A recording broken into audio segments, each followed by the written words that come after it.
Tom shuffled through the front door, his steps heavy with the weight of his mistakes. The scent of old wood and faint lavender greeted him, a stark contrast to the stale cigarette smoke and spilled beer that clung to his clothes.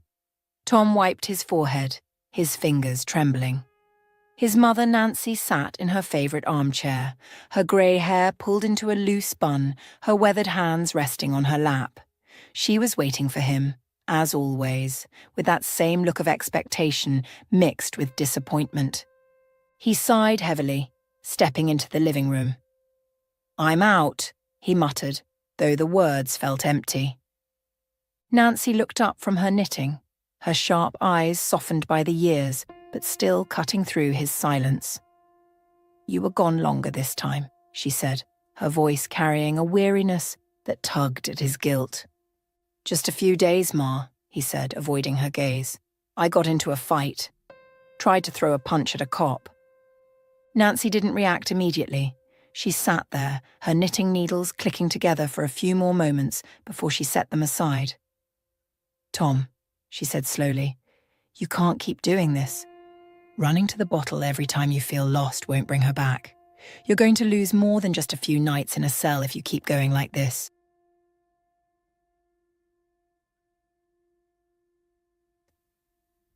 "I know, Ma," Tom mumbled, staring at the floor. His voice was low, barely audible, as if the weight of admitting his wrongs was almost too much to bear. "I know I messed up." She stood up, her movements stiff, and walked over to him. "Look at me," she said, waiting for him to meet her eyes. When he did, she placed her hand on his cheek. "You have to pull it together, not for me, not for your wife's family, but for Charlie. That boy needs his father." The mention of Charlie twisted Tom's heart. His son was the one pure thing left in his life, but even that felt distant, clouded by his grief and the endless reminders of his failures. "He doesn't know," Nancy added. "I told him you were away on work. He doesn't need to know about the jail or the fights." Tom swallowed hard, his throat dry. "Thanks, Ma." She gave a small nod, her hand dropping back to her side. "There's food in the kitchen. Eat something, and then get yourself to work. You can't afford to lose your job, too." He nodded silently and turned toward the kitchen. The house was quiet, save for the ticking of an old clock on the wall. As he grabbed a plate of reheated casserole, his mind wandered. Images of his wife, her soft laughter, the way her hair used to catch the sunlight, it all came flooding back. He ate quickly, barely tasting the food before heading out the door. His car, an old beat-up truck, roared to life, the engine coughing before settling into a low rumble. He glanced at the rearview mirror, his tired eyes meeting his own reflection. It wasn't the face of the man his wife had married.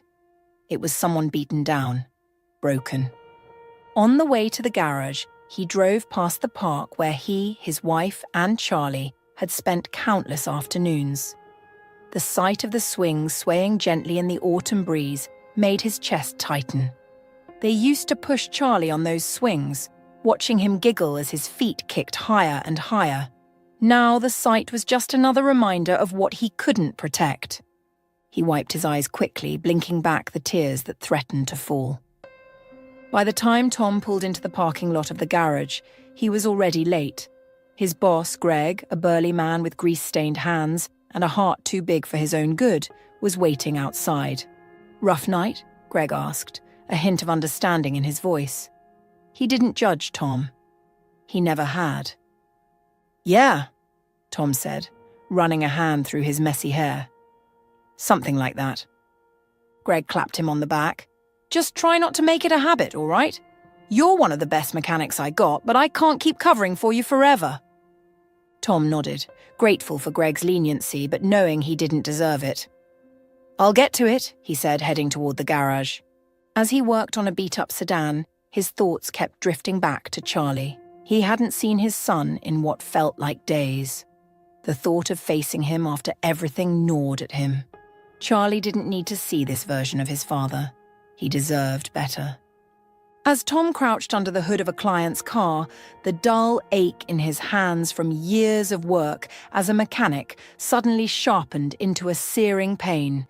He yanked his hand back, swearing under his breath. Damn it! The wrench slipped from his grip, clattering onto the concrete floor with a metallic clang. The pain radiated up his arm, and in frustration, he kicked a nearby toolbox, sending it skidding across the garage floor. Breathing heavily through the pain, Tom shook his hand and stood up straight, gritting his teeth. This wasn't how things were supposed to be. He scanned the shop, his eyes falling on Kyle, the young kid working on another car. Kyle had his headphones on, oblivious to everything except the engine he was tweaking. Still nursing his injured hand, Tom stomped over, his boots heavy against the floor. He stopped just behind Kyle and tapped him on the shoulder. The younger man, startled, tugged off his headphones and turned around. "What's up, Tom? You still want to buy that truck from me?" Tom asked, his voice gruff but direct. Kyle blinked, processing the question. "What?" Tom took a breath and repeated himself, his tone calmer but still firm. "The truck, Kyle. You still want it?"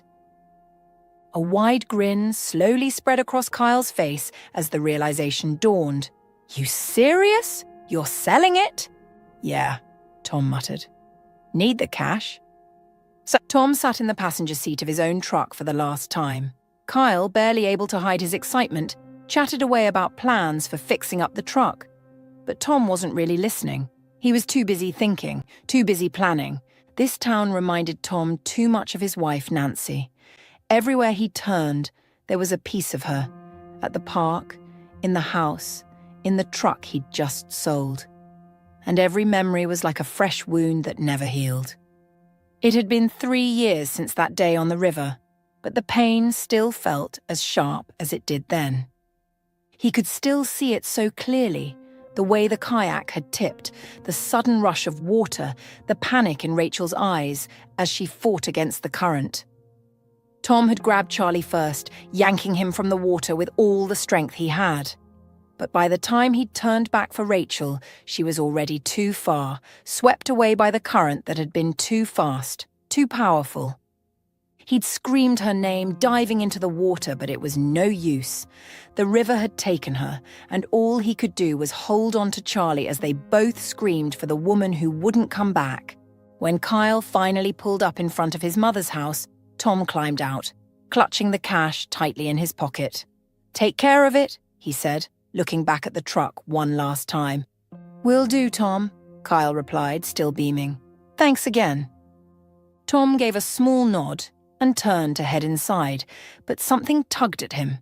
The truck had been a part of him for years. He'd driven it with his wife, taken Charlie to school in it.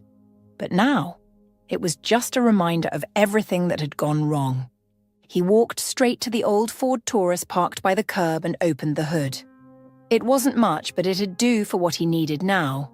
After a few minutes of tinkering, the engine coughed to life, sputtering but holding steady. The noise drew his mother outside, and she stood on the porch, wiping her hands on her apron as she watched him work. "What's going on, Tom?" Nancy asked, her voice cautious but soft. Tom stood up straight, wiping his hands on his jeans. His eyes met hers, and for a moment he couldn't speak. Then, without thinking, he walked over and pulled his mother into a tight hug, holding her closer than he had in years. "I can't stay here anymore. I want to move on. Take Charlie and get out of this town, start over somewhere new." Nancy, her breath hitching slightly, pulled back to look at him. Her eyes were misty, but her expression was calm. "You sure?" Tom nodded. "Yeah, I'm sure. I need to do this for me. For Charlie." Her hand rested on his arm, a silent show of support. Inside the house, Nancy moved quietly but efficiently, packing up Charlie's things, his clothes, his toys, the little bits and pieces of his childhood. Tom could hear the rustle of bags and the clink of sandwich wrappers as Nancy prepared food for their journey. His heart felt lighter, though the weight of leaving still tugged at him. By the time Nancy had finished packing, it was almost time to pick Charlie up from school. Tom grabbed his keys, took a deep breath, and headed out to the Taurus, ready to collect his boy. At school, Charlie ran out, his face lighting up as soon as he saw his father. "Dad!" he yelled, sprinting into Tom's arms. Tom held him tight for a moment, ruffling his hair. "Hey, buddy, how was school?" "Good," Charlie beamed. "What are we doing today? You're smiling a lot more today." Tom laughed softly, the sound surprising him. "How do you feel about going on a little road trip?" Charlie's eyes lit up. "A trip? Just us?" "Yeah, just us," Tom said, his heart tightening. "You in?" "Yeah," Charlie shouted, bouncing on his toes. As they drove back home, the sun beginning to set behind them, Charlie suddenly noticed something. "Dad, where's the truck?" Tom glanced at him, keeping his voice steady. "I had to sell it, buddy, but we've still got the Taurus. It'll take us where we need to go." Charlie seemed to accept that easily enough, already distracted by the idea of a trip. But when they got back home and he saw the bags being packed into the car, he paused, his brow furrowing. "Dad, are we moving?" Charlie asked, his voice small. Tom crouched down in front of him, meeting him at eye level. "Yeah, bud, we are. We're going to go somewhere new. A fresh start. How's that sound?" Charlie looked unsure for a moment, glancing from the packed car to the house. "What about Grandma?" Tom smiled softly. "Why don't you go give Grandma a big, tight hug before we go, okay?" Charlie didn't need to be told twice. He sprinted over to Nancy, throwing his arms around her waist. Nancy, who had been holding herself together the whole time, finally let the tears spill over, hugging her grandson tightly. Tom stood back, watching them with a bittersweet feeling in his chest. He knew this was the right decision, but leaving behind everything he'd ever known, even the painful parts, was harder than he thought. They were ready to move on. The open road had a way of cleansing the mind, and as Tom and Charlie travelled together, it felt like the weight of years was lifting. They belted out old rock songs, their voices blending with the sound of the wind rushing past the open windows. At one point, Charlie made up a goofy dance in his seat, waving his arms wildly and laughing until his face turned red. Tom couldn't help but join in, letting loose in a way he hadn't done in years. They made stops at truck stops along the way, where Charlie's eyes grew wide at the sight of massive trucks, step decks, flatbeds, and rigs carrying towering pieces of machinery. "Look at that one, Dad!" Charlie would exclaim every time a new one rolled in. Tom would just smile and nod, proud of how easily his son found joy in the world around him. One evening, they found a quiet lake to stop by, deciding to stay the night. The water was cool and they spent hours swimming and splashing each other until they were both breathless with laughter. That night, Tom cooked a simple but hearty meal on the side of the lake, and they ate by the fading light of dusk, the air fresh and calming. It was a moment of peace, one that Tom hadn't known he needed so badly. As Charlie slept in the back seat, bundled up in a blanket, Tom continued to drive into the night. He glanced over at his son every now and then, a small smile tugging at his lips. For the first time in what felt like forever, Tom was able to push away the guilt, the grief, and the pressure of his past. He was free, if only for a moment, on a stretch of highway with his boy beside him. But even in that freedom, Tom knew deep down that his troubles weren't over. Life had a way of catching up with you, no matter how far you ran. They finally pulled into Hines late that night. The small town was quiet, the kind of place where the stars felt close enough to touch. Tom found an empty lot by a Safeway store, where they parked for the night. In the morning, after a quick breakfast, they made their way to the small house they would be calling home for now. Larry Drinkwater, the landlord, was already waiting for them outside the house.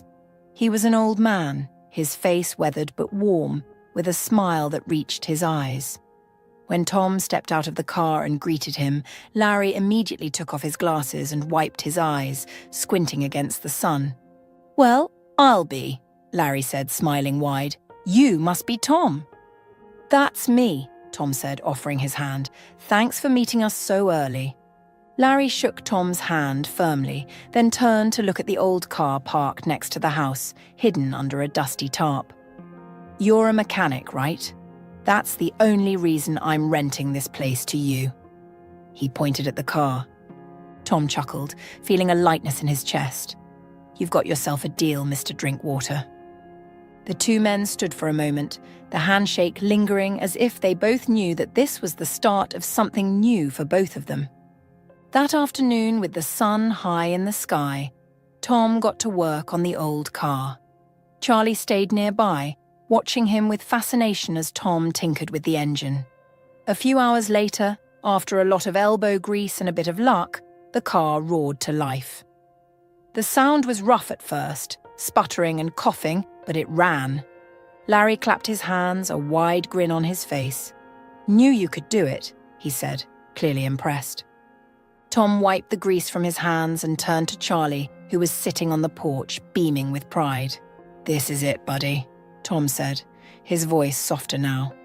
"A fresh start." The smell of sizzling eggs filled the small kitchen, and Christy Clemens moved quickly between the stove and the counter, tossing bits of toast and fruit into her mouth as she worked. She had no time for a proper breakfast. She was already running late. The day ahead was already weighing on her mind, but right now, her focus was on getting something ready for Kevin before she dashed out the door. "Are you going to be late again tonight?" Kevin's voice was neutral, the question almost casual, but there was an edge to it that made her pause for just a moment. She didn't look up from the stove, focusing on flipping the eggs. "Yeah," she said with a sigh. "I've got some things to finish up. Plus, there's a new kid arriving in my class today. I want to make sure he's settled in." She could feel the tightness in her own voice. She was exhausted before the day had even started. Kevin sat at the small kitchen table, his hands wrapped around a cup of coffee. His expression didn't change, but there was a slight crease between his brows. "Do the other teachers stay late like you do?" Christy shrugged, trying to keep her tone light, though she knew where this was going. "I don't know about the others, but I have a lot of things to take care of." Kevin leaned back in his chair, his face unreadable. "It just seems like all your time goes into that school, like there's no time left for anything, or anyone else." The unspoken accusation hung in the air between them, and Christy felt her chest tighten. She breathed deeply through her nose, trying to keep calm. She couldn't deal with this right now, not with everything else she had to juggle. "Here," she said quietly, placing the plate of eggs and toast in front of him. "Breakfast." Kevin didn't respond right away, just looked down at the plate. The silence stretched between them, heavy and uncomfortable.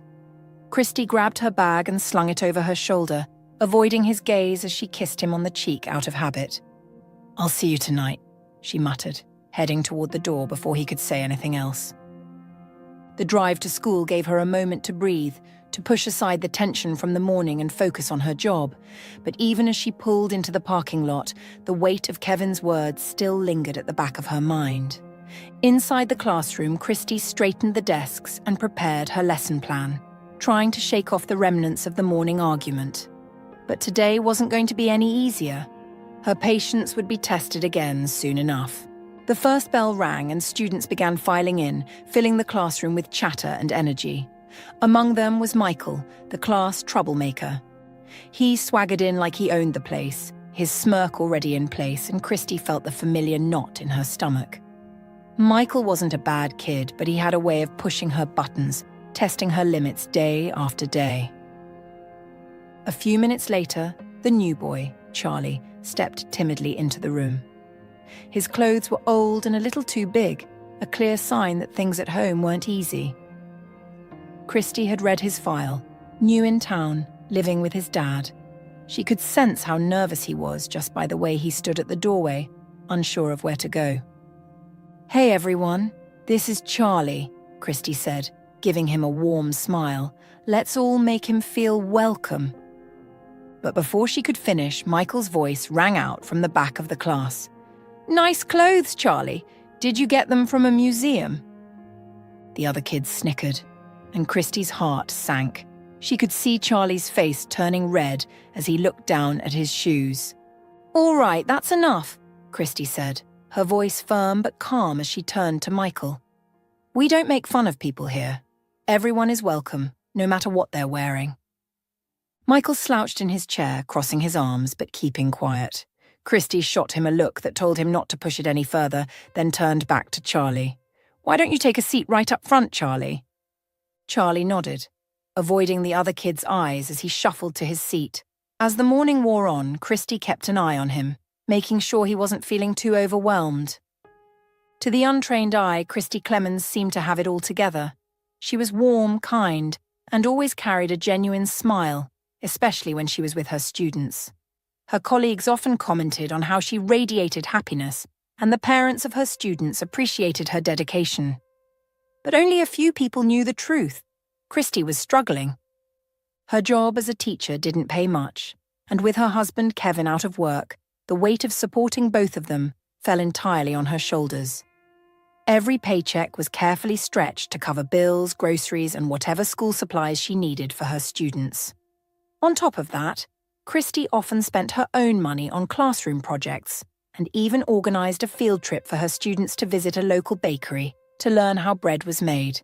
It had been a hit with the kids, and though it drained her already thin budget, it had been worth it to see their faces light up. That afternoon, after the last bell rang and the other kids had gone home, Christy found herself sitting down with the new student, Charlie. He had been quiet for most of the day, but she knew better than to push him too hard. Instead, she invited him to play a few simple games, using them as a way to get him to open up. It didn't take long for her to see how bright Charlie really was. His curiosity was evident in the thoughtful questions he asked and the way his eyes lit up when he figured something out. Christy smiled as she listened to him talk about different animals he had learned about, and how he loved looking at maps of the world. "You know, Charlie, you're going to be a great addition to our class," she said warmly, placing a hand on his shoulder. "I'm so happy to have you here." Charlie smiled, a bit shy but clearly pleased. "Thanks, Miss Clemens." She gave him a quick hug before leading him to the door. As they stepped outside, Charlie's face lit up when he spotted his dad's car. "There's my dad," he said, waving enthusiastically. "See you tomorrow, Charlie," Christy called after him, watching as he ran across the parking lot, his excitement infectious. Christy spent the next couple of hours going over the students' copybooks, making notes for the next day's lessons. By the time she finally headed home, the sun was starting to set. She walked into the house, quietly closing the door behind her, and almost immediately Kevin jumped up from the couch where he had been watching TV. "Christy, I've got it!" he said, his voice brimming with excitement. He looked like a kid on Christmas morning, eager to share his latest idea. Christy smiled, masking the exhaustion she felt and letting his energy carry her along. "You do? What is it?" Kevin guided her to the kitchen where he started laying out cups on the table, using them to explain his grand plan. "Okay, so this cup is you, the client, and this cup over here, that's me, the business provider. What I'm thinking is..." Christy nodded along, watching as he built out his business model, using the kitchen table as a makeshift boardroom. She couldn't help but admire his enthusiasm. Kevin had always been a dreamer, full of big ideas, and for a moment she let herself feel a flicker of hope. But deep down, she knew how this would end. This was just the latest in a long line of ventures Kevin had concocted over the years. He'd get excited, dive into the planning, and then a few days later, the momentum would fizzle out. Another idea would take its place, and the cycle would start all over again. Still, Christy played along, asking a few basic questions to test his idea. Kevin beamed at her, his answers spilling out with a confidence that he seemed to believe was unshakable. "See?" he said, his eyes sparkling. "It's genius."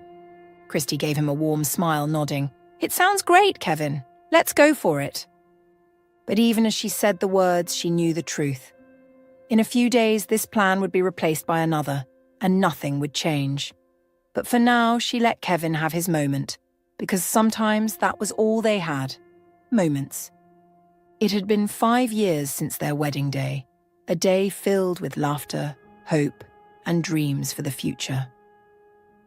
Christy could still picture Kevin back then, confident, bursting with ideas, his eyes lit up with ambition. He had always been that way, Even back in college where they first met, he was the guy with big dreams, always talking about how he was going to be different from everyone else, how he wasn't going to settle for a normal life. Christy had been drawn to his passion, his spark. She had admired how Kevin didn't shy away from dreaming big, while she had always been the practical one, happy to pursue her calling as a teacher, working with kids and shaping their young minds. They balanced each other out. Or at least that's what she thought. After they got married, Kevin started working for his uncle's insurance company. It wasn't his dream job, Christy knew that, but she had thought it would help them get on their feet. She still remembered the day he came home, slamming the door with frustration written all over his face. "They don't get it, Christy," he had said, throwing his jacket onto the couch. "I'm wasting my time there. Routine work every single day, just paperwork and numbers. I didn't go to college for this." She had listened, nodding sympathetically, even though her stomach knotted with anxiety. She had known it wouldn't last. Kevin wasn't built for routine, and soon enough, he quit. The months that followed were tense. Kevin convinced her that his true calling was to run his own business. "You know how much I love food," he had said, his excitement palpable as they sat at the kitchen table. "I've always talked about starting a restaurant. Why not now?" Christy had hesitated. She loved him, but sinking all their savings into something so risky terrified her. But Kevin's enthusiasm was infectious, and she wanted to support him, to believe in his dreams like he had always believed in hers. So she agreed. They pulled everything they had, every cent, into the restaurant. The restaurant had started with promise, a small but cozy place downtown. Christy had helped him set it up, painting the walls, arranging the tables and watching as Kevin beamed with pride. But 3 months later, everything came crashing down. The bills mounted, customers dwindled, and soon the business collapsed, taking all their savings with it. Kevin had been devastated, but he didn't show it much. He buried it beneath frustration, coming home late, claiming he was working on new ideas, new ventures. But there were no real plans, just dreams that went nowhere. Eventually he returned to his uncle's insurance firm, but the resentment grew. "I'm not meant for this, Christy," he'd say at night, lying in bed beside her, staring at the ceiling. "I'm supposed to be doing something bigger. This town, this city, it's stifling me." Then, 2 years ago, Kevin made a decision that would change everything again. "I need a break," he had said one morning over breakfast, his tone serious. "This city, this life, it's draining me. We should move to the country, get away from all this noise.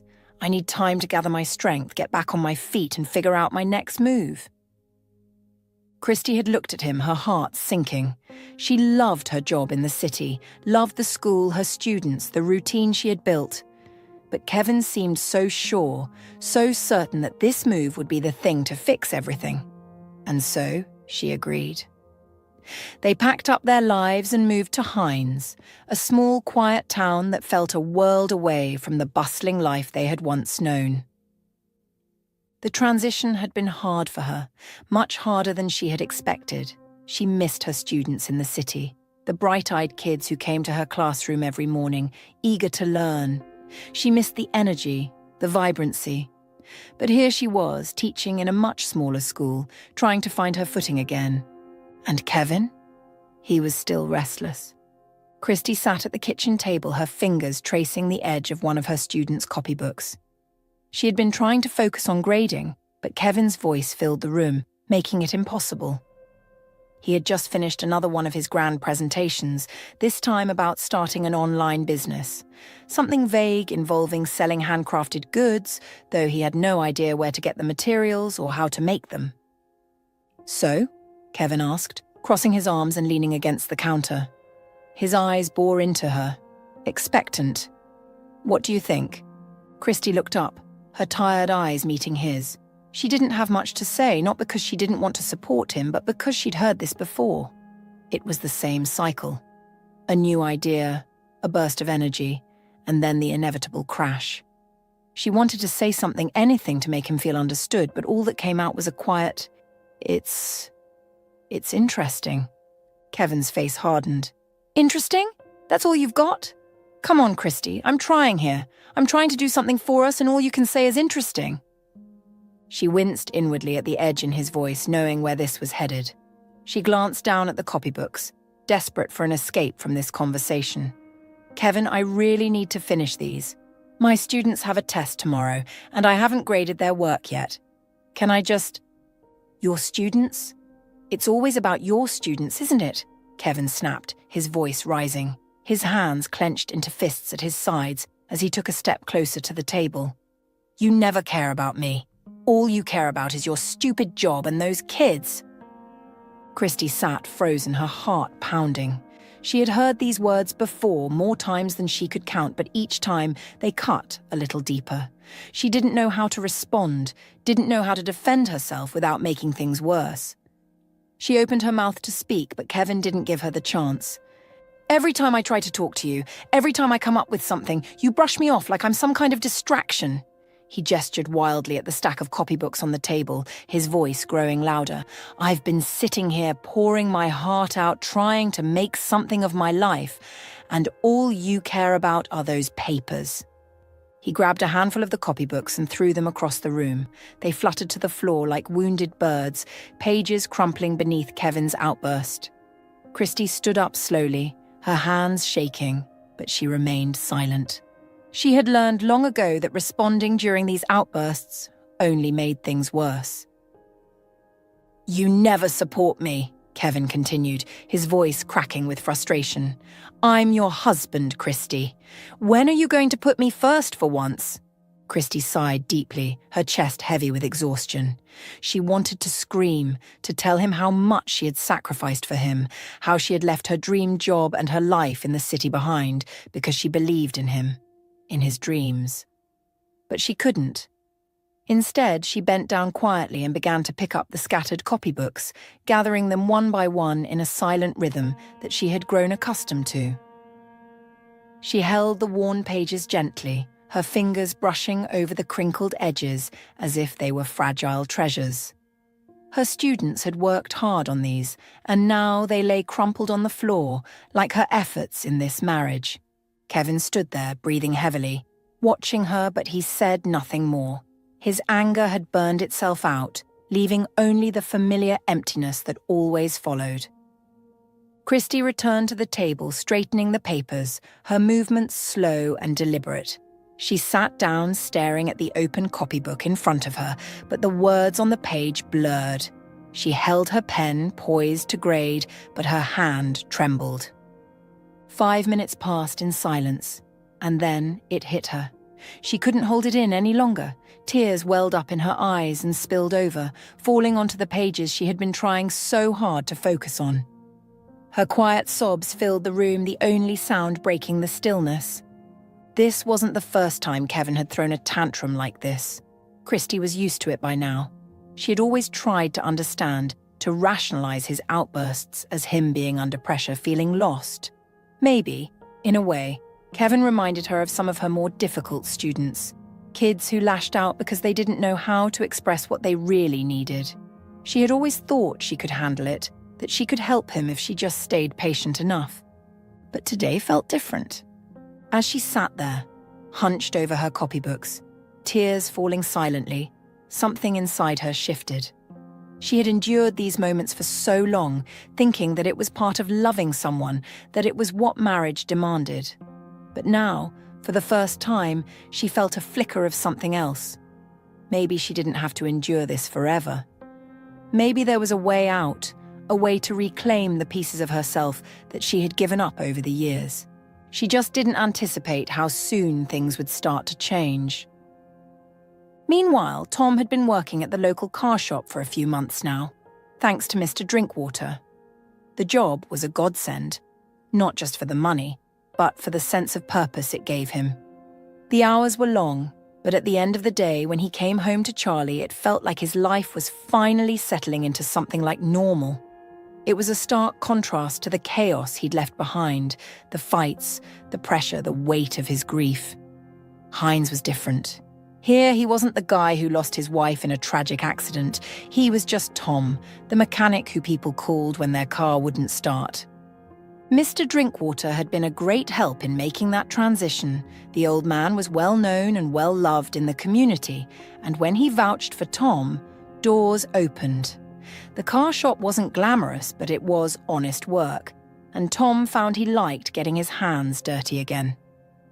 At the end of a hard day's work, there was something comforting in the grease on his hands and the hum of an engine coming to life under his care. But it wasn't just the job that was making things better. It was Charlie too. The boy had changed since they moved to Hines. He had become talkative, constantly chattering about things he learned in school, his favourite stories and, more recently, his teacher, Mrs. Clemens. "Mrs. Clemens said I did a great job on my math quiz today, Dad," Charlie would say with a grin. "And she told us we're going on another field trip soon." Tom couldn't help but smile at his son's enthusiasm. It was a far cry from the quiet, withdrawn boy who had clung to him after Rachel's death. It was as if the move had given Charlie a fresh start too, and Tom was grateful for that. One evening, Tom sat on the porch with Mr. Drinkwater after dinner. They'd fallen into a routine of sorts, sharing quiet conversations about everything and nothing. Tom found himself opening up to the old man more than he had with anyone in a long time. It was easy with Mr. Drinkwater. He didn't judge, didn't push, just listened and offered bits of wisdom wrapped in humour. "You know, Tom," Mr. Drinkwater said, taking a long sip of his iced tea, "it's okay to move on and find someone new." Tom shifted uncomfortably in his seat, staring at the fading horizon. "I don't know if I'm ready for that." Mr. Drinkwater chuckled. "Nobody's ever ready, son. You think I was? After Martha passed, I thought I'd never breathe right again. But life's funny like that. You heal, even when you think you can't." He paused, glancing at Tom with a twinkle in his eye. "If I could trade places with you, I'd be chasing after some lovely gal already." Tom burst out laughing, the sound catching him off guard. It was the first time in a long time that he felt light. For the first time, the idea of moving on didn't feel like a betrayal of his love for Rachel. It just felt possible. He wasn't sure what that meant, but something in him clicked that evening. He wasn't alone, and maybe, just maybe, it was okay to start thinking about what came next. A few days later, Tom's phone buzzed with a notification. It was from Charlie's school. Mrs. Clemens had organised a parent-teacher meeting, and they were asking him to attend. Tom didn't think much of it at first, but he showed up, not wanting to be the absentee parent. The meeting was small, only 5 parents had come, and they gathered in the small classroom where the kids' artwork was pinned up on the walls. Christy Clemens stood at the front of the room, her soft voice addressing the parents. Tom found himself liking her immediately. She was younger than he expected, mid-30s maybe, with an air of calm authority that made it clear she was passionate about her students. "Thank you all for coming," Christy began, her eyes scanning the room. "I know everyone's busy, but I appreciate your time." She smiled warmly, though Tom could sense a hint of nervousness behind it. She continued to talk about the curriculum, upcoming events, and, finally, the field trip. "I'm planning a trip to the nature reserve a little ways outside of town," she explained. "It's an incredible learning opportunity for the kids, but I need a parent to volunteer as a chaperone." Tom could see it coming. The other parents immediately began making excuses. "I'd love to, but work's been crazy. I'm traveling that week, otherwise I'd definitely help." One by one they backed out, leaving Christy standing there with a patient, but slightly strained smile. And then, as if on cue, all eyes turned to Tom. He blinked, looking around the room in confusion. "What?" he asked, feeling like he had missed something. Christy looked at him, her expression both hopeful and understanding. "Would you be able to help Mr. Adams? We really could use another set of hands, and I know Charlie would love to have his dad along." Tom hesitated. The idea of spending an entire day wrangling a bunch of third graders sounded exhausting. But then he thought about Charlie, how excited he always was to talk about school, how much he adored Mrs. Clemens. And maybe this was another way to build something new with his son.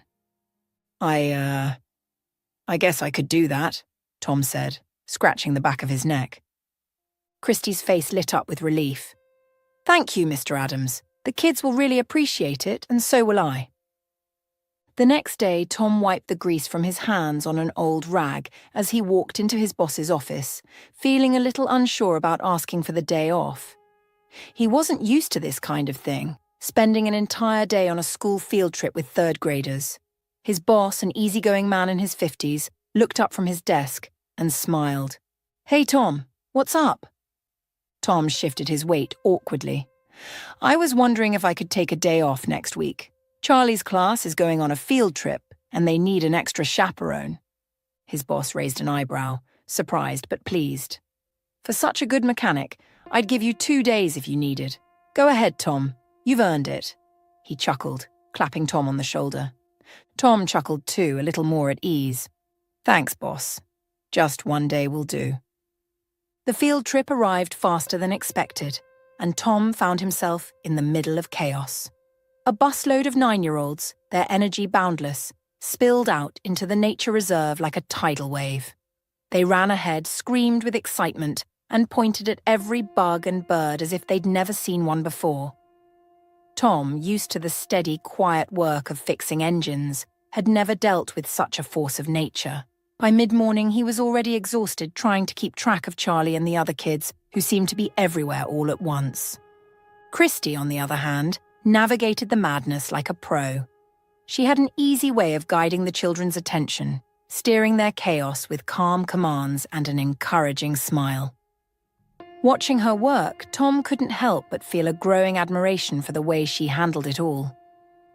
By the time afternoon rolled around, the kids finally started to wear out. They plopped down on the grass, pulling out their snacks and chattering quietly among themselves. Tom seized the moment to catch his breath, grateful for the break. Seeing Christie sitting on the lawn with her back against a tree, Tom walked over and sat beside her, letting out a sigh. I don't know how you do it, he said, running a hand through his hair. I fix cars for a living, but after today, I've got a whole new respect for teachers. You're a saint, dealing with this every day. Christie laughed, the sound light and genuine. It's not as bad as it looks. You get used to the noise, the energy. Kids are unpredictable, but they're also a lot of fun once you understand how to connect with them. Tom shook his head. I'll stick to cars, thanks. They don't run around in circles or scream their heads off. She smiled warmly, her eyes glinting with humour. Well, that's why we all end up in different jobs, right? Some people become doctors, some teachers. Fixing cars is much easier than this, he said, gesturing to the wild scene of children. Christie raised an eyebrow, intrigued. I could never imagine fixing a car. I have to take mine to the shop all the time. Tom looked at her with a grin. Your husband doesn't help out with that. Christie seemed caught off guard by the question, a brief flash of something crossing her face before she smiled and shook her head. Kevin wouldn't even try, she said lightly, but Tom could sense there was more beneath the surface. The conversation drifted off after that, the kids slowly gathering themselves for the trip back. The bus ride home was quiet. Most of the children had fallen asleep, their earlier energy drained. Tom sat beside Charlie, who had nodded off with his head against the window, while he watched the peaceful countryside pass by. When they arrived back at the school, parents were already waiting to pick up their kids. Tom and Charlie hung back, watching as each child was reunited with their families. Christie stood by the entrance, glancing at her phone. Tom noticed her checking the time repeatedly. Everything okay? Tom asked, noticing the slight tension in her posture. Christie smiled, though it didn't quite reach her eyes. Yeah, Kevin's just running a little late. He should be here soon. They waited for a few minutes longer, chatting idly while most of the parents and kids left. Tom couldn't help but notice Charlie watching Christie intently. Tom ruffled his son's hair, trying to distract him, but the boy seemed fixated on Christie, as if he was piecing something together. As time passed and the school parking lot grew quieter, Tom's concern grew. I don't mind giving you a ride, you know, he offered, glancing at the empty lot. We're going the same way. Christy hesitated, clearly uncomfortable with the situation. Thanks, Tom, but Kevin's supposed to be here any minute. They stood there for another 20 minutes, making small talk to fill the silence. It was growing darker, and Tom could sense Christy's frustration, though she tried to hide it. Finally, Tom sighed and, without asking again, picked up Christy's backpack. Come on, let's get you home, he said, his tone more gentle than before. He wasn't pushing, just offering her a way out of the awkward wait. Christy looked at him for a long moment, then glanced down the road one last time, as if hoping Kevin's car would appear. When it didn't, she nodded, the weariness evident in her expression. All right, she said softly. Thanks, Tom. They walked to Tom's car and Charlie, now fully alert, climbed into the back seat without protest. Tom tossed Christy's backpack in the trunk, then opened the passenger door for her. The ride home had been surprisingly enjoyable. Tom hadn't expected to feel so at ease with Christy sitting beside him, but she filled the space with light conversation about Charlie's progress in school. Charlie's doing really well in math, Christy said, her voice full of warmth. He's bright and always curious, always asking questions. You should be proud. Tom glanced in the rearview mirror, catching his son's beaming smile. Math, huh? He said, shaking his head with a chuckle. Well, he definitely didn't get that from me. I was terrible at school, barely scraped by. Christy smiled, clearly amused. Well, then he must have taken after his mother. Her words hung in the air, and Tom's smile faltered, the easy mood of the car disrupted in an instant. He swallowed hard, his grip tightening slightly on the steering wheel. Yeah, he said softly. He sure did. A heavy silence fell between them, the earlier lightness now replaced by something heavier, unspoken. Christy, realizing she had touched a nerve, quickly tried to smooth things over. She must be so proud of him, she said gently, offering a small, apologetic smile. Tom's jaw clenched slightly, his eyes focused on the road ahead. After a long pause, he responded, his voice quieter. She would be proud, for sure. Christy immediately sensed that she had overstepped. I'm so sorry, I didn't mean to... It's fine, Tom cut in, though his tone remained calm. Charlie's mom passed away a few years ago. He didn't elaborate, and Christy didn't press further. She could see the grief still weighed on him, even if he didn't show it on the surface. I'm really sorry, Tom, Christy said again, her voice soft with regret. Tom nodded, his eyes still on the road. It's okay. You didn't know. They drove the rest of the way in a quiet understanding. When they finally reached Christy's house, Tom parked and stepped out to retrieve her backpack from the trunk. As he handed it to her, she extended her hand with a smile. Thank you for being my assistant today, Christy said, trying to lift the mood again. You did a way better job than I expected. Tom chuckled, shaking her hand. Better than expected, huh? I'll take that. She leaned down to Charlie, who was climbing out of the car. Well, big man, I'll see you in class. Charlie gave her the sweetest grin and, without hesitation, wrapped his arms around her in a hug. The gesture caught Christy off guard, and she let out a soft "oh" as she hugged him back. At that exact moment, Kevin's car pulled up with a screech. He stepped out quickly, his face tense and clearly irritated about something. He barely glanced at Tom before offering a curt, cold "hi," not bothering with pleasantries. His eyes were fixed on Christy, his jaw tight. Kevin grabbed Christy's backpack from her with a sharp movement. Let's go, he snapped, his tone leaving no room for argument. He didn't even acknowledge her efforts to say goodbye to Tom and Charlie properly. Christy looked briefly embarrassed, offering Tom a quick apologetic glance before following Kevin into the house. Tom frowned, watching the brief, tense exchange. He saw how quickly Christy's demeanor shifted from light-hearted to tense, her shoulders slumping as she followed Kevin inside. There was something unsettling about the way Kevin had barely spoken to him, his irritation palpable. Tom didn't start the car right away. He stood by the driver's side watching the front door of Christie's house. Even from this distance, he could hear Kevin's raised voice, though he couldn't make out the words. The tone was unmistakable, angry, sharp, accusing. Tom's stomach tightened with a familiar unease. Charlie, still standing next to him, tugged on his sleeve.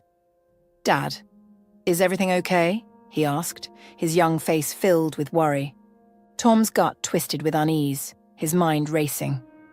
This wasn't his business, but something inside him wouldn't let him drive away. He turned to Charlie, who was anxiously glancing at him, worry etched across his young face. "Stay here, buddy," Tom said quietly, his voice firm but calm. "I'll be right back." Charlie opened his mouth to protest, but saw the determined look on his father's face. He simply nodded, though the worry in his eyes deepened. Tom got out of the car, closing the door softly behind him. As he approached the house, Kevin's words grew clearer, sharp and biting, each one like a slap across the air. "You should have waited for me," Kevin yelled, his voice full of accusation. "You don't respect me. You just do whatever the hell you want, don't you? Is this how you show you care?" "I waited for almost an hour, Kevin," Christie's voice came through, shaky but firm. "You never showed up. What was I supposed to do? Stand out there forever?" Tom could hear the tension in her words, the exhaustion from what had clearly been an ongoing argument. He was about to knock when Kevin's voice rang out again, colder this time. "And who the hell was that guy, huh? The one who drove you home? You seeing him? You think I don't notice when you start acting all friendly with someone? Who is he?" Christie's immediate response was one of panic. "No, Kevin, no, it's not like that at all. He was just helping me because you didn't show up." "You're lying. I can see it on your face. Don't lie to me," Kevin barked, his tone dripping with venom. That was the final straw. Tom pushed the door open without hesitation, storming into the house. "What the hell is your problem?" Tom's voice boomed, his sudden appearance catching both of them off guard. Kevin spun around, his face twisted with anger and confusion. "Who the hell are you to come into my house uninvited?" he snarled, stepping forward, his fists clenched. "This is none of your damn business. Get the hell out before I make you." Tom ignored him, turning to Christie, who stood frozen by the doorway, her face pale and her eyes wide with a mix of fear and surprise. "I'm sorry for barging in," Tom said, his voice softening for a moment as he addressed her. "But I couldn't just stand by and let this happen." Kevin's fury only grew. He stepped between Tom and Christie, practically seething. "Get out. You hear me? Get out and stay the hell away from my wife." Tom didn't flinch. He looked Kevin straight in the eye, his voice steady and low. "And what are you going to do if I don't?" Kevin's nostrils flared, and without missing a beat, he sneered. "I'll call the cops. That's what I'll do. You're trespassing." "Go ahead, call the cops," Tom said, folding his arms over his chest. "In the meantime, how about you stop screaming at her and treat her with some damn respect?" That only fueled Kevin's rage. He pointed a trembling finger at Christie, his face red with anger. "She's only attracted to losers like you," he spat, his voice dripping with contempt. "You're just some low-life mechanic. Is that what you like, Christie? You only want men like him?" Before Kevin could continue, Tom grabbed him by the collar and slammed him against the door with a controlled but undeniable force. The door flew open with the impact, and Kevin stumbled, landing hard on the steps outside. He quickly scrambled to his feet, face contorted in anger and humiliation. "You think you're a big man, huh?" Kevin sneered. "You think this is going to end well for you?" Tom's fists clenched. "One more word," he said, his voice calm but dangerously low, "and I'll knock your teeth in." Kevin, never one to back down, opened his mouth to say something, probably another insult, but Tom didn't wait. He swung, his fist connecting solidly with Kevin's face. Kevin fell back, clutching his nose, which was now bleeding heavily. Soon the flashing lights of a police car lit up the street and 2 officers stepped out. Kevin was being treated by paramedics for what was clearly a broken nose. One of the officers approached Tom, handcuffs ready. "I need you to come with me, sir," the officer said, his voice stern. Tom raised his hands in surrender, nodding. "I'll go," he said quietly, his adrenaline still pumping. But just as the officer began reaching for his cuffs, an unexpected voice cut through the tension. "Hold on there!" Mr. Drinkwater appeared, breathless but determined. He hurried over, his face set in a stern but concerned expression. "Before you arrest this man, you might want to know who you're dealing with." The officers stopped, clearly recognizing the elderly man. They exchanged glances, their demeanor softening immediately. "Mr. Drinkwater, what's going on here?" one of them asked. Mr. Drinkwater turned to Tom, his eyes full of sympathy. Despite Mr. Drinkwater's efforts, Tom was still taken into custody that night, spending hours in a small, cold jail cell. He didn't resist or complain. He knew things had gotten out of hand, and part of him regretted hitting Kevin, but only part of him. Early the next morning, Tom was released, courtesy of Mr. Drinkwater's bail. As he walked out of the station, the first thing he saw was the old man waiting for him, leaning casually against the hood of his car. Next to him stood Christy, her eyes red from what he assumed had been a long night of tears, and Charlie, who broke into a huge grin the second he saw his dad. Mr. Drinkwater smiled knowingly as Tom approached. "When I said you should go out there and find someone," he began, his voice carrying a hint of humor, "I didn't exactly mean this." Tom cracked a small, tired smile as Mr. Drinkwater gestured toward Christy, standing a few feet away, her arms crossed in front of her as if she wasn't quite sure what to say. "But," the old man continued with a sly grin, "good choice." Tom shook his head with a sigh, but he couldn't help the smile that spread across his face as he looked at Christy. There was something unspoken between them, something that neither of them was ready to name just yet, but it was there all the same. For now, though, Tom just nodded and quietly said, "Yeah, good choice." Kevin had left Hines that night. How he was convinced not to press charges against Tom remained a mystery, but the tension that had wrapped itself around Christy, and by extension Tom and Charlie, was slowly unraveling. Kevin was gone, leaving nothing but an echo of frustration and a handful of unanswered texts. He had sent one final message: "It's all over." It was the last thing Christy had heard from him.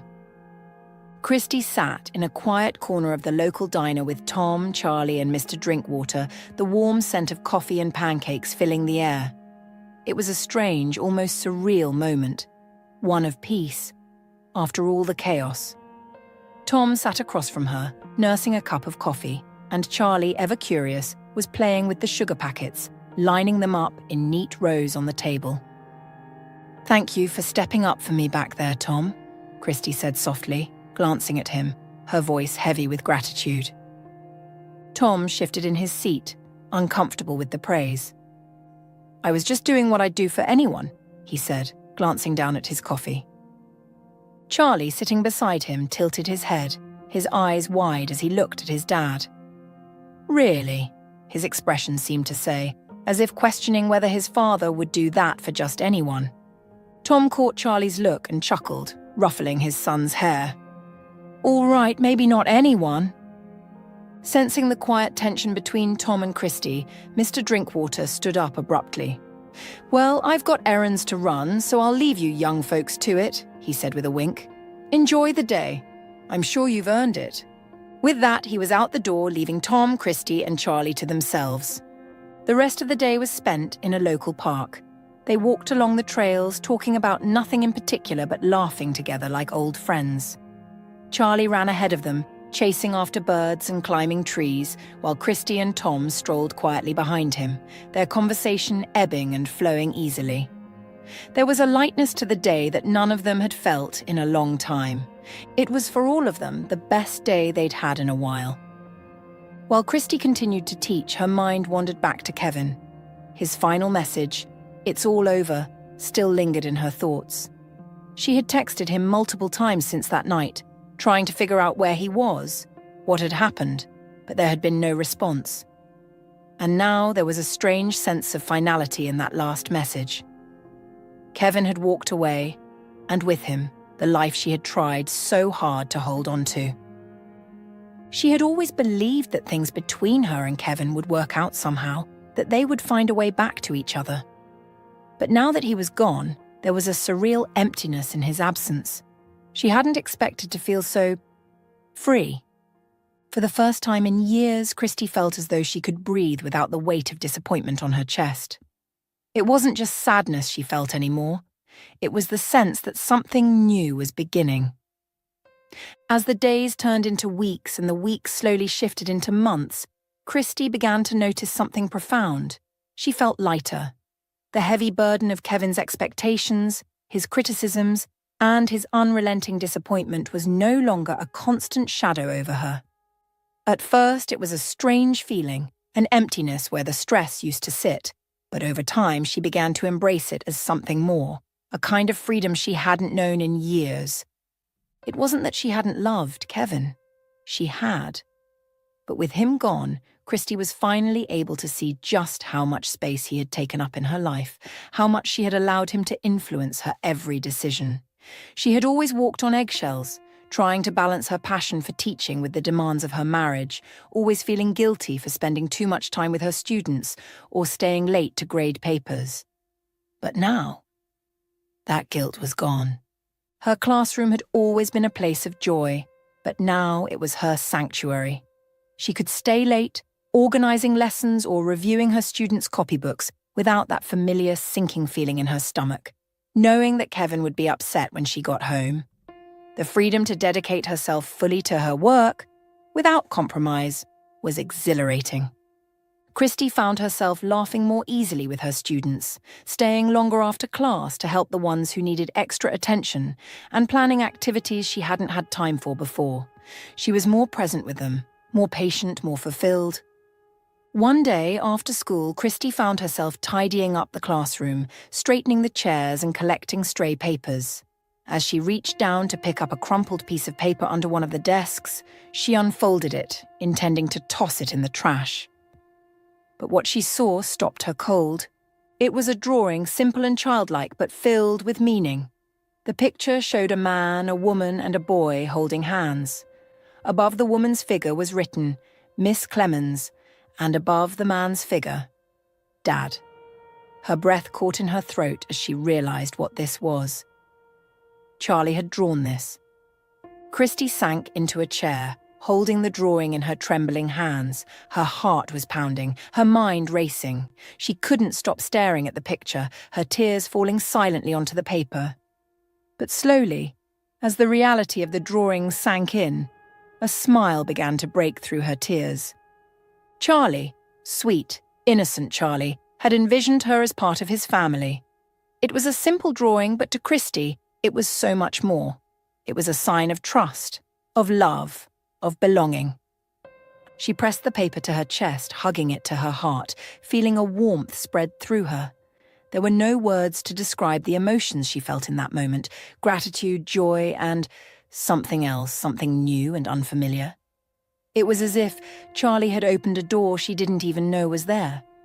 The next morning, Christy's perspective on everything had shifted. As she led her class through the morning routine, she found herself stealing glances at Charlie. He seemed oblivious, focused on his work, but Christy couldn't shake the new awareness she had of him. She noticed the way he held his pencil, his focused expression, and the way his dark hair fell messily over his forehead. She couldn't help but feel a deep affection for this boy who had quietly worked his way into her heart. More than that, she felt something unexpected, an urge to protect him, to care for him, to be there for him in ways she hadn't considered before. She realized as the day went on that kids were far more perceptive than adults gave them credit for. They understood so much more than anyone thought, and they expressed it in the simplest yet most profound ways. Charlie had seen something in her, something that even she hadn't fully realized yet. It had been almost 8 months since the night Kevin stormed out of Heinz. For Tom, life had settled into a routine he was comfortable with, working at the local car shop, spending time with Charlie and seeing Christy whenever their paths crossed.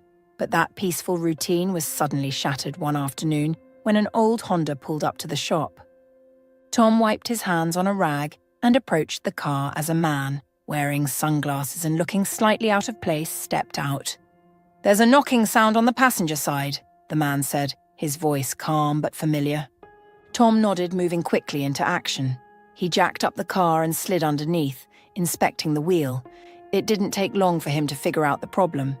He crawled out from under the car, wiping his hands again as he said, "The duster ripped and rolled itself around the rod. Shouldn't be too hard to fix." But when he stood up and looked at the man, the world seemed to stop. The man had taken off his sunglasses, and it was Kevin. Tom felt his blood boil instantly, the memory of their last confrontation flooding back. He clenched his fists, ready to throw him out of the shop. But Kevin raised a hand, his voice calm, almost resigned. "I'm not here to fight, Tom," Kevin said, his eyes meeting Tom's with an intensity that surprised him. "I just want to talk." Tom took a deep breath, trying to suppress the anger rising in his chest.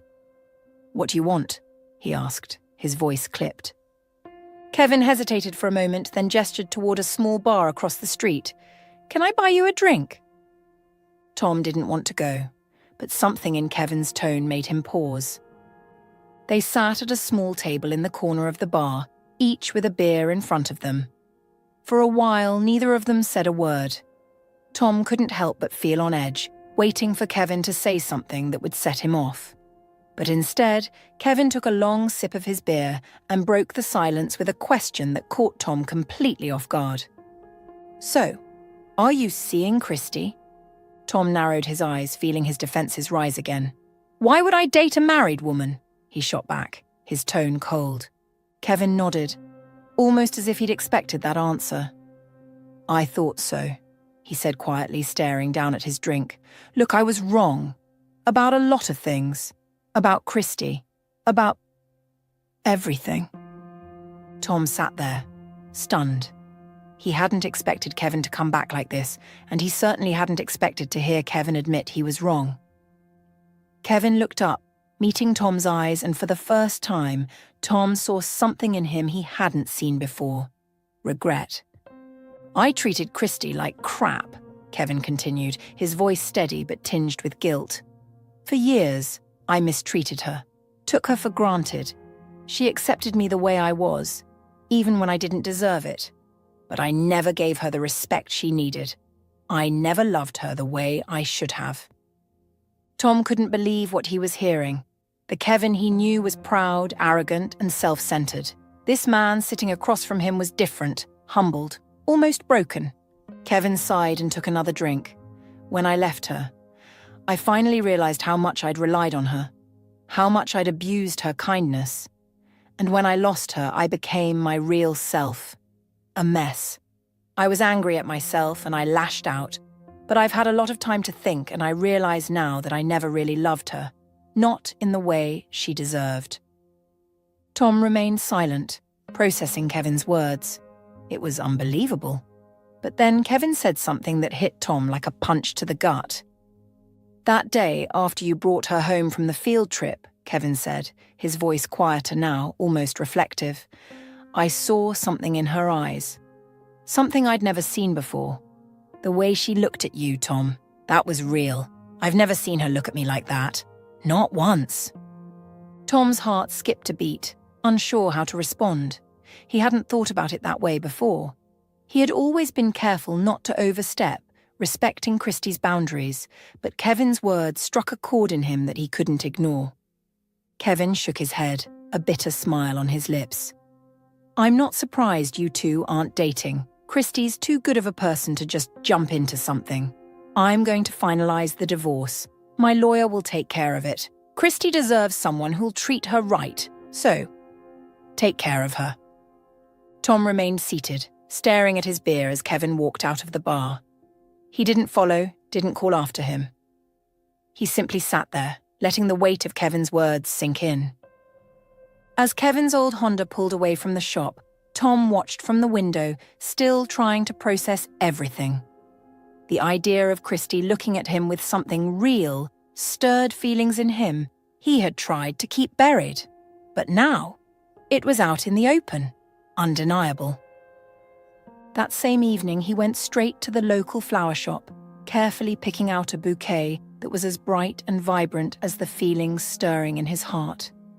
Tulips and lilies, wrapped in soft green tissue, bursting with life and colour, seemed perfect. It wasn't just about flowers, it was about showing Christy that he was ready, that he cared, and that he wanted to make her feel special.